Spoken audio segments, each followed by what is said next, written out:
فسانی یہ میرے سامنے کتاب ہے، 700 سے زیادہ صفحات پر مشتمل ہے۔ حضرت مفتی آفاق جو ایک عالم ربانی تھے، ان کی یہ تالیف ہے۔ اس کتاب میں امام ربانی کی خدمات کے مختلف پہلو پیش کیے گئے ہیں، مختلف جہات سے ان کی خدمات کو پیش کیا گیا ہے۔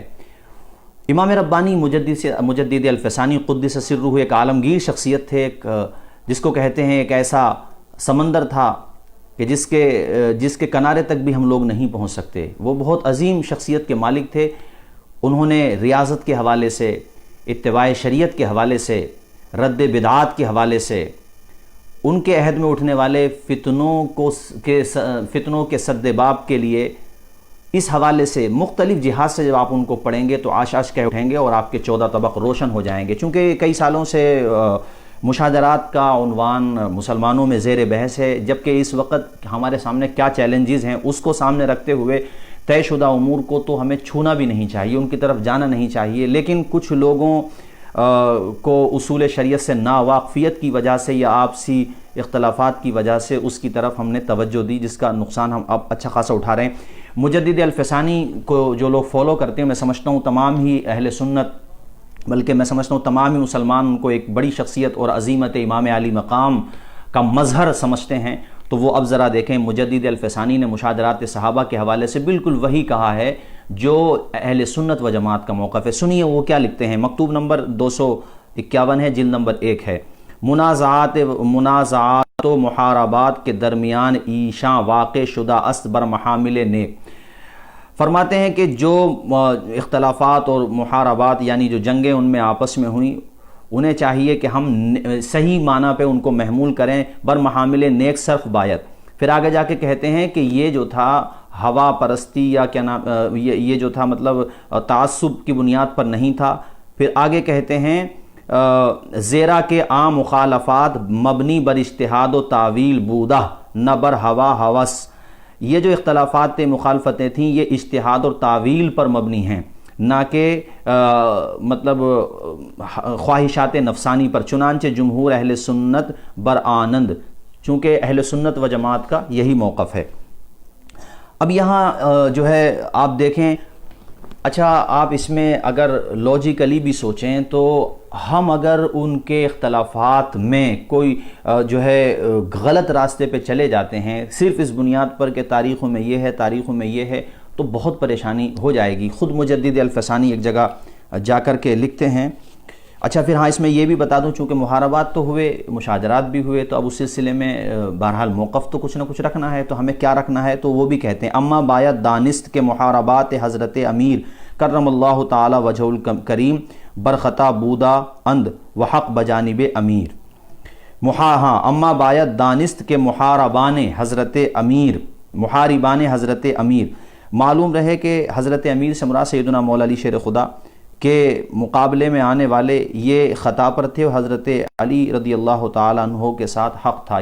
اب بعد میں کہتے ہیں مگر یہ خطا ایسی نہیں تھی جس کی وجہ سے ان پر لعن طعن جائز ہو یا ان کی تفسیق و تذلیل درست ہو۔ آپ فرماتے ہیں لیکن چوں این خطا اجتہادی است از ملامت و از مؤاخذہ مرفوع، یعنی یہ خطا اجتہادی ہے، لہٰذا اس پر نہ ملامت درست ہے اور نہ ہی مؤاخذہ درست ہے۔ یہ امام ربانی مجدد الفسانی فرماتے ہیں۔ چونکہ امام علی مقام کے بڑے بھائی سیدنا امام حسن مجتبی رضی اللہ تعالیٰ عنہ نے جب صلح کی ہے فریق ثانی سے، حضرت امیر معاویہ رضی اللہ تعالیٰ عنہ سے، تو اس صلح کے بعد ان کو عار المؤمنین کہا جاتا تھا۔ وہی لوگ جو نہیں چاہتے تھے مسلمانوں میں اتحاد بنے، تو بہرحال انہوں نے اتحاد کیا۔ جنگیں ہونے کے بعد اتحاد بتاتا ہے اور ان کی صلح یہ بتاتی ہے کہ ان کی نظر میں صحابیت کا ایک مقام تھا، ورنہ صلح کرنا ہی اس بات کا ثبوت ہے کہ وہ ان کو صحابی مانتے تھے، مسلمان مانتے تھے، ورنہ امت کا معاملہ ایک منافق کو کیسے سونپا جا سکتا تھا؟ جیسے کہ لوگ کہہ دیتے ہیں کہ یہ تو صلح حدیبیہ کی طرح تھا۔ نہیں میرے بھائی،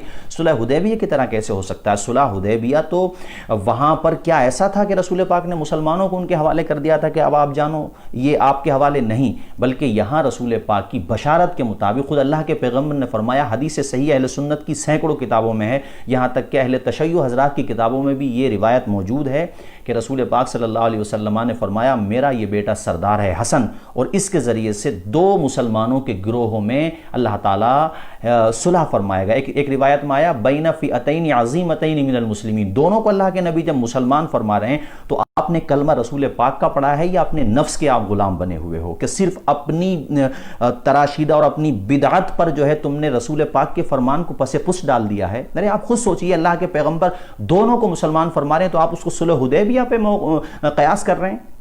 آپ کو جب کوئی جواب نہیں ملا تو صلح حدیبیہ تلاش کر کے لے آئے، جبکہ صلح حدیبیہ سے اس کا کیا تعلق ہے؟ یہاں امام حسن مجتبیٰ ان کو امت کی قیادت دے رہے ہیں، سیاسی قیادت ہی صحیح لیکن دے تو رہے ہیں نا کہ امت کا معاملہ، کیا وہ ایسے دے دیتے؟ یزید اس لائق نہیں تھا تو امام حسین نے ہاتھ تو نہیں دیا انہیں، نہ اس سے صلح کی، بلکہ اپنا جو ہے اپنا گھر لٹا دیا، لیکن آپ نے ایک فاسق کے ہاتھوں میں ہاتھ نہیں دیا۔ تو یہاں جو موقف ہے اہل سنت کا وہ بالکل درمیانہ ہے، متوسط ہے، اور وہی صحیح ہے، اس لیے کہ دونوں کا معاملہ ایک جیسا نہیں ہے، چونکہ دو شہزادوں کا معاملہ دونوں کے ساتھ ایک جیسا نہیں ہے، امیر معاویہ کے ساتھ معاملہ دوسرا ہے شہزادوں کا، اور فاسق بیٹے کے ساتھ معاملہ دوسرا ہے، یہ تو آپ کو طے کرنا پڑے گا۔ یہاں تو امام حسین تنہا بھی نہیں تھے، امام حسن مجتبیٰ بھی تھے، پھر کیوں کھڑے نہیں ہوئے؟ 20 سال، تقریباً 18 یا 20 سال وہ رہے، اور یہاں یزید فاسق ہے تو جو ہے 3 سال 7 مہینے یا لگ بھگ 6 مہینے وہ رہا، اور پوری دنیا نے دیکھا کہ وہ رسوا ہو گیا، یزید پلید ہو گیا۔ تو اس کا صاف مطلب یہ ہے کہ یہاں اس معاملے میں رافضی بھی غلطی کرتے ہیں اور خارجی بھی غلطی پر ہیں۔ وہ کیوں غلطی؟ ناسبی، معاف کیجیے گا، ناسبی اس لیے غلطی پر ہیں کہ وہ جو ہے یہ کہہ کر کے یزید کو بچاتے ہیں کہ وہ صحابی کا بیٹا ہے، اس لیے ہم اس کو برا نہیں کہیں گے، یہ کہہ کر کے بچاتے ہیں، جبکہ وہ برا ہے تو برا ہے، صحابی کا بیٹا، یہ تو صحابی کا بیٹا ہو کر کے گمراہ ہوا ہے۔ اللہ تعالیٰ نے جس کو، اللہ تعالیٰ کے یہاں جس کے لیے شقاوت ازلی ہے، وہ نبی کا بیٹا بھی گمراہ ہو جاتا ہے۔ وہ ہوا نہیں، کنعان نہیں ہوا حضرت نوح علیہ السلام کا بیٹا؟ آپ کیا کریں گے اس میں؟ بھئی اللہ کے فیصلے ہیں، اور یہ جو ہے آپ اس میں اللہ تعالیٰ کی خفیہ تدبیروں سے ڈریں اور اپنے لیے بھی فکر کریں کہ اللہ تعالیٰ ہمارا حسن خاتمہ فرمائے۔ ہمارے پاس کوئی وحی نہیں آ رہی ہے کہ ہم لوگ جو ہے ہمارا خاتمہ بالخیر ہی ہو جائے۔ ہم سب مسلمانوں کے لیے میں کہہ رہا ہوں، اللہ سے ڈریں۔ کتنے لوگ ایسے ہوئے ہیں زندگی بھر گناہ کیے اور ان کے لیے سعادت ازلی اللہ نے چاہا ان کو توفیق دی، ان کے اندر کہیں نہ کہیں گناہ کا احساس تھا، 99 قتل کر کے اللہ نے اس کو توبہ کی توفیق دے دی، بلکہ 100 کا قاتل تھا، اللہ نے اس کی توبہ قبول کر لی۔ اور ایسا بھی ہوا کہ زندگی بھر نیک رہا لیکن کہیں نہ کہیں کبر کے جراثیم تھے اس کے اندر، تکبر تھا، رعونت تھا، اور اس سے کوئی کلمہ کفر سرزد ہوا۔ بلعام باعور کی مثال ہے، آج بھی کتنی مثالیں آپ تلاش کرو تو مل جائیں گی۔ کتنے لوگ ہیں ایسے جو پہلے ٹھیک تھے بعد میں بگڑ گئے۔ تو اللہ تعالیٰ سے دعا کریں، اللہم ثبت قلوبنا علی الاسلام، اللہم ثبت اقدامنا علی الصراط المستقیم۔ عرض یہ کر رہا تھا کہ یزید کو نہیں بچایا جا سکتا، جو یزید کو بچاتے ہیں رحمۃ اللہ علیہ، کہتے ہیں یزید زندہ باد کے نعرے لگاتے ہیں، وہ یہ دلیل دے کر کے کہ بعض صحابہ نے بھی بیعت کر لی تھی، حالانکہ بعض صحابہ کا بیعت کرنا بربنائے رخصت تھا، امام کا ان کے خلاف کھڑے ہونا بربنائے عزیمت تھا۔ اگر علی کے بیٹا بھی ایسے وقت پہ عزیمت پہ عمل نہیں کرتا تو کون کرتا؟ اور پھر جب اس نے یہ مرحلہ پیش آیا، امام علی مقام کی مظلومانہ شہادت ہو گئی، تو سارے صحابہ نے اس پہ تھو کی، سب نے چھوڑ دیا اس کو، یہاں تک کہ وہ رسوا ہو گیا۔ رسوا کیوں نہ ہوتا؟ اس نے امام علی مقام رضی اللہ تعالی عنہ کو مظلومانہ شہید کرانے میں اس کا رول رہا ہے۔ یہ بھی لوگ غلط کہتے ہیں کہ اس کا رول نہیں ہے، اس لیے کہ رول نہیں بھی تھا۔ آپ کے مطابق میں کہتا ہوں تو بعد میں جو قاتلین امام علی مقام تھے ان کو سزائیں کیوں نہ دی؟ اس کا جواب آج تک کسی کے پاس نہیں ہے اور نہ ہو سکتا ہے، اس لیے بہرحال وہ کہیں نہ کہیں انوالو ہے۔ اس لیے ہمارا موقف اس کے بارے میں بالکل صاف ہے کہ ہم اس کو کہیں سے کہیں تک تسلیم کرنے کو تیار نہیں۔ دوسری طرف جو غلطی کرتے ہیں وہ لوگ کرتے ہیں جو بیٹے کی غلطی کا تو یہ ایک طرف یہ غلطی کرتے ہیں جو باپ کا حوالہ دے کر کے بیٹے کو بچانے کی کوشش کرتے ہیں، دوسری طرف وہ بھی غلطی کرتے ہیں جو بیٹے کی وجہ سے باپ کو جو ہے مطعون کرتے ہیں۔ بھئی جب امام علی مقام اور امام حسن مجتبیٰ کا کردار ان کے حوالے سے صلح کا ہے اور پھر معاملات بنے رہے ہیں، تو پھر آپ ان پہ تان کیسے کر سکتے ہو؟ خود سوچئے آپ۔ ہاں، اگر کوئی ہم سے یہ پوچھتا ہے کہ مقام و مرتبے کے حوالے سے کیا موقف ہے، تو ہم نے ابھی مجدد الفسانی کے حوالے سے بتایا، بیچ میں گفتگو آگے تھوڑی طویل ہو گئی، اور امام اہل سنت نے بڑے مختصر جملوں میں کوزے میں سمندر سما دیا کہ فرق مراتب بے شمار، حق بدست حیدر کرار، مگر معاویہ بھی ہمارے سردار، لعن ان پر کار فجار، تان ان پر کار فجار۔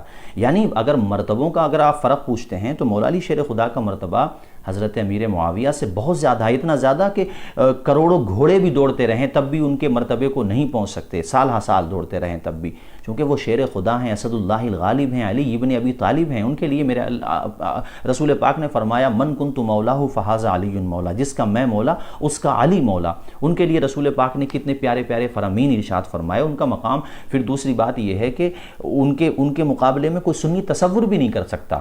بس ہمارا کہنا آپ لوگوں سے یہ ہے کہ آپ رافضی ذہنیت سے مرعوب ہو کر کے یہ جو دروازہ آپ کھول رہے ہیں کہ آپ جو ہے طعن شروع کر رہے ہیں ان پہ، یا ان پہ سب و شتم شروع کر رہے ہیں، اور ایک نیا دروازہ آپ کھول رہے ہیں کہ کچھ لوگوں نے کھولا کہ نہیں ان کے بارے میں خاموش رہو۔ نہیں میرے بھائی، دیکھو میں مجدد الفسانی کے حوالے سے بتانے والا ہوں، اسی طرف میں آ رہا تھا کہ کیا کہتے ہیں علماء اہل سنت اس سلسلے میں۔ سب کا ہی موقف ہے کہ ہمارے کتب عقائد میں آپ دیکھیں، شرح عقائد سے لے کر کے بڑی بڑی کتابیں جو عقائد کی اہل سنت و جماعت کی، اس میں صاف لکھا ہوا ہے لا نذکرہم الا بخیر، صحابہ کا ذکر ہم خیر ہی کے ساتھ کریں گے۔ اس میں یہ تو نہیں ہے کہ بعض صحابہ کا ذکر ہم کریں گے ہی نہیں، خاموش رہیں گے، یعنی جب بھی ذکر ہوگا ہم ان کا ذکر بھلائی کے ساتھ ہی کریں گے، چونکہ ان کے لیے قرآن پاک کی سند موجود ہے، وَكُلًّا وَعَدَ اللَّهُ الْحُسْنَى موجود ہے، ان کے لیے رضی اللہ عنہ ورضوا عنہ موجود ہے، ان کے لیے رحماء بینہم موجود ہے۔ بھائی ان کے لیے کتنی متعدد آیات موجود ہیں، تو آپ آیات پر اپنی عقلوں کو ترجیح نہیں دیں گے بلکہ آیات کے مطابق اپنی عقلوں کو ساریں گے آپ۔ تو انہوں نے حضرت مجدد الفسانی نے بھی یہی ارشاد فرمایا ہے۔ ایک جگہ ارشاد فرماتے ہیں، میں آپ کو سنا دیتا ہوں،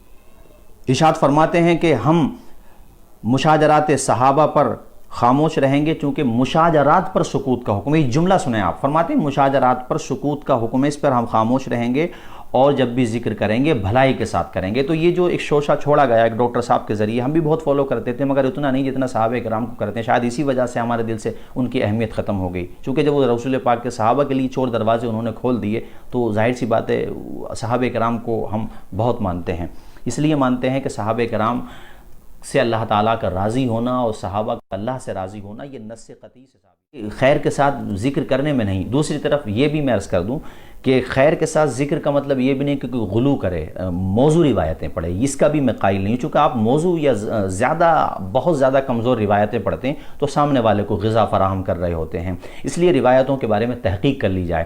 ان کے صحابی ہونے کے سلسلے میں جو حدیث صحیح ہے بخاری شریف کی، جس میں سیدنا عبداللہ ابن عباس فرماتے ہیں، عبداللہ ابن عباس اتنی بڑی پرسنالٹی ہیں کہ حضرت مولا علی شیر خدا نے ان کو خوارج کے خلاف جب مناظرہ ہوا تھا تو انہی کو بھیجا تھا، اور وہ کتنے بڑے فقیہ ہیں۔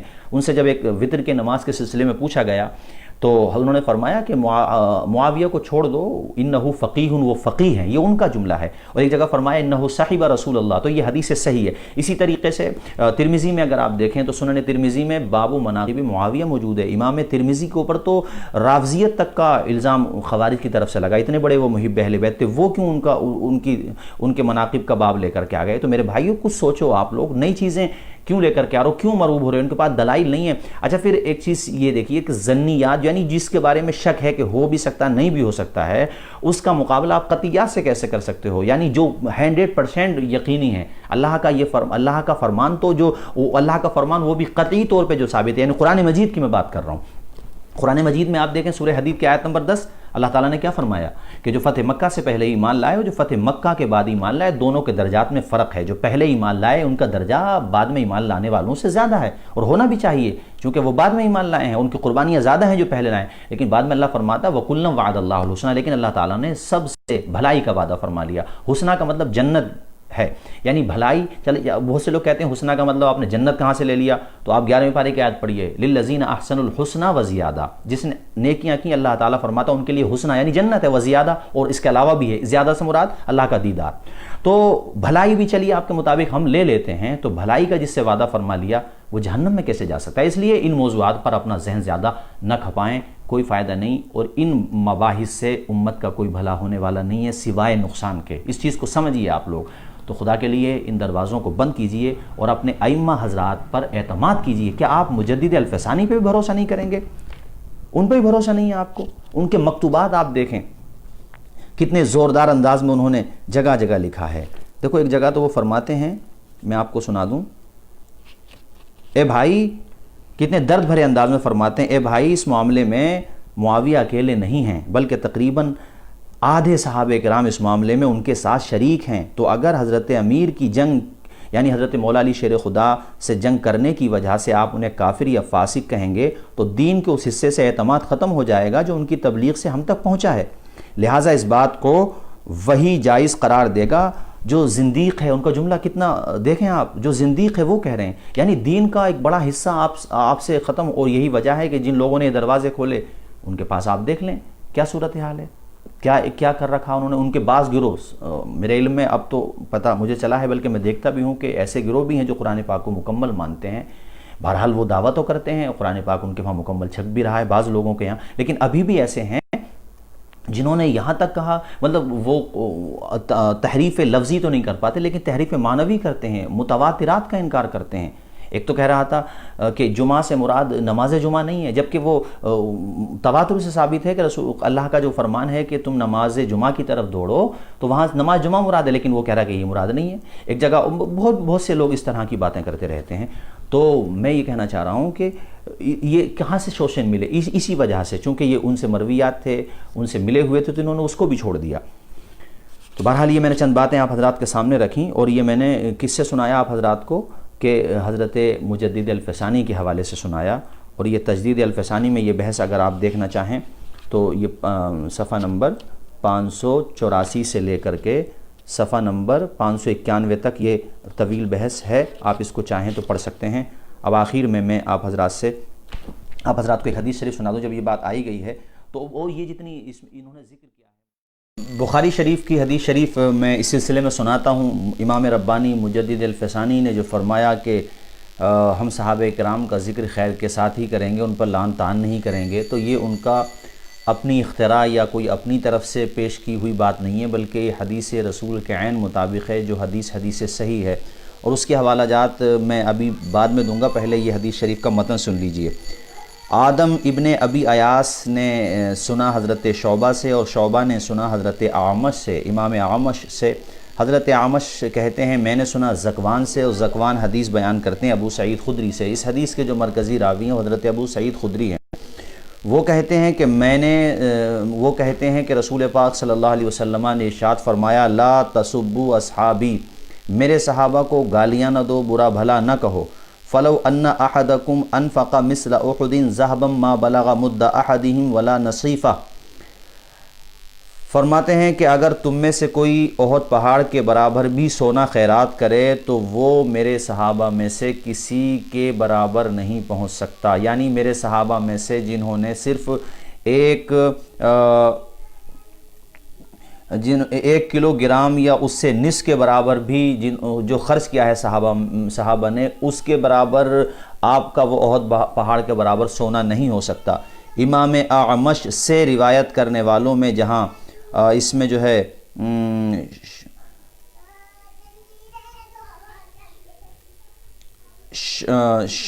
جہاں شعبہ ہیں وہیں پر اس میں جریر ہیں، عبداللہ ابن داؤد ہیں، ابو معاویہ ہیں، محاذر ہیں۔ تو ان حضرات نے بھی اس حدیث شریف کے اگر حوالہ جات دیکھے جائیں تو بخاری شریف کے علاوہ یہ حدیث شریف مسلم شریف میں، سنن ابو داؤد میں، سنن ابن ماجہ میں، مصنف ابن ابی شیبہ میں، سنن ترمذی میں، اور شرح السنہ میں، معجم الصغیر للطبرانی میں، مسند احمد میں یہ حدیث شریف، اور صحیح ابن حبان میں بھی، اور بھی سینکڑوں کتابوں میں یہ حدیث شریف موجود ہے۔ رسول پاک نے جب یہ رسول پاک نے ارشاد فرمایا، سنن ترمذی بھی ہے اور بھی سینکڑوں کتابوں میں ہے، حدیث شریف یہ ہے اذا رأیتم الذین یسبون اصحابی فقولوا لعنت اللہ علی شرکم، کہ جب تم ان لوگوں کو دیکھو جو میرے صحابہ کو گالیاں دیتے ہیں تو ان سے کہو کہ اللہ تعالیٰ کی لعنت ہو تمہارے شر پر۔ تو یہ اور بھی اس میں سینکڑوں احادیث میں پیش کر سکتا ہوں، متعدد احادیث ہیں، صاحب شرح عقائد بھی لے کر کے آئیں۔ شروع میں رسول پاک نے فرمایا کہ میرے صحابہ کے معاملے میں تمہیں اللہ کا ڈر سناتا ہوں، اللہ کا ڈر کرو اور انہیں میرے بعد نشانہ نہ بناؤ۔ جنہوں نے ان کو ایذا پہنچائی اس نے مجھے ایذا دی، اور جنہوں نے ان سے محبت کی تو انہوں نے میری محبت کی وجہ سے ان سے محبت کی۔ اس طرح کی حدیث اہل بیت اطہار کے بارے میں بکثرت وارد ہوئی ہیں۔ تو ہمیں بحیثیت مسلم، چونکہ ہم لوگ جس وقت میں ہیں، جن حالات میں ہیں، ان حالات میں اپنے اعمال کی اصلاح کر لیں، خود کا ایمان بچا کر یہاں سے لے جائیں، یہی ہمارے لیے بہت بڑی بات ہوگی۔ اس لیے مشاجرات صحابہ میں بحث کرنے سے بچیں۔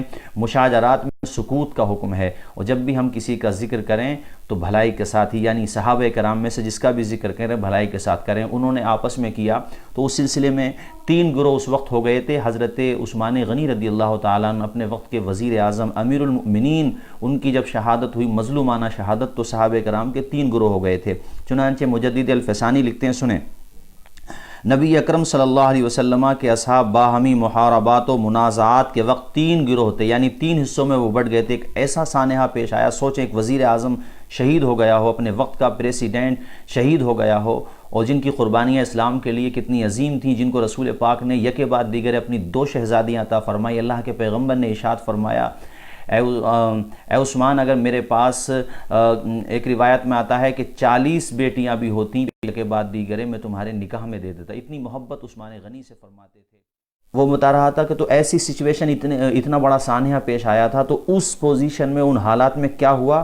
امام ربانی مجدد الفسانی فرماتے ہیں، مکتوب نمبر 36 ہے، جلد 2 ہے، فرماتے ہیں 3 گروہ ہو گئے تھے۔ ایک گروہ نے دلیل و اجتہاد کے ذریعے حضرت مولا علی شیر خدا کو حق پر جاننا معلوم کیا، دوسرے گروہ نے بھی دلیل و اجتہاد کے ذریعے جانب دیگر کا حق ہونا پایا، یعنی انہوں نے یہ سمجھا کہ ہم حق پر ہیں، ہمارا مطالبہ صحیح ہے۔ ان کے علاوہ ایک گروہ وہ تھا جو توقف کرتا تھا، یعنی جو خاموش رہتا تھا، جو کسی جانب کو دلیل سے ترجیح نہیں دیتا تھا۔ پس پہلے گروہ پر حضرت مولا علی شیر خدا کی مدد واجب ہوئی کہ ان کے اجتہاد کے موافق تھی، دوسرے گروہ پر جانب مخالف مولا علی شیر خدا کی مدد اسی طرح سے ہو گئی تو ان کے اجتہاد کا مقتضا تھا، تیسرے گروہ پر توقف لازم آیا، ایک کو دوسرے پر ترجیح انہوں نے دی۔ پس تینوں گروہ نے اپنے اجتہاد کی چاہت پر عمل کیا اور ان پر جو لازم و واجب تھا اسے بجا لائے، تو ملامت کی کیا گنجائش اور کیسے طعن کیا جا سکتا ہے؟ ہاں، تاہم اہل حق پر یہ واضح ہے اور یہ سچ ہے، حدیث عمار ابن یاسر کی وجہ سے بھی اور بھی متعدد شواہد کی وجہ سے، کہ یہاں پر جو معاملہ تھا وہ صحیح معاملہ جو تھا وہ مولا علی شیر خدا کے ساتھ ہی تھا۔ اس کے باوجود ہم سامنے والوں کو اس لیے مطعون نہیں کریں گے کہ ان کی نیت میں دشمنی یا کھوٹ نہیں تھی، بلکہ جیسے ایسے تو اپنے ہم لوگوں میں بھی آپس میں ہو جاتے ہیں جھگڑے، کتنی غلط فہمیوں کی وجہ سے، چغل خوروں کی وجہ سے، جیسے کہ میں پہلے بھی بچا چکا ہوں کہ دونوں طرف قاتلین عثمان غنی گھسے ہوئے تھے، وہ نہیں چاہتے تھے کسی بھی صورت میں بات بنے، اور وہی لوگ جب اتحاد کی صورتحال پیدا ہوئی وہی ایک دوسرے پہ تیر چلا دیا کرتے تھے، اور یہ صورتحال پیش آ جایا کرتی تھی۔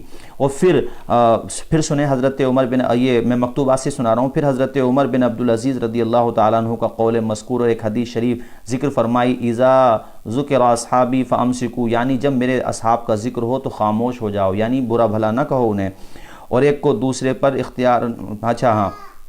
پھر فرماتے ہیں لیکن جمہور اہل سنت اس دلیل سے جو ان پر ظاہر ہوئی اس بات پر ہیں کہ حق جانب مولا علی شیر خدا تھا، ان کے مخالف خطا کی راہ چلے، یعنی خطا اجتہادی کی، لیکن یہ خطا چونکہ خود فرما رہے ہیں، لیکن یہ خطا چونکہ اجتہادی تھی اس لیے ملامت اور طعن سے دور رہے، اور تشنیع اور تحقیر سے مبرہ۔ حضرت مولا علی شیر خدا سے منقول ہے، آپ نے فرمایا ہمارے بھائی ہیں، یہ ہمارے دینی بھائی۔ اچھا، یہ قول بھی سند صحیح سے مکتوبات میں بھی مجدد الفسانی لے کے آئے، اس کے علاوہ بھی متعدد کتب میں مل جائے گا، یہاں تک اہل تشیع کی بھی بعض کتابوں میں یہ آپ تلاش کریں گے تو مل جائے گا۔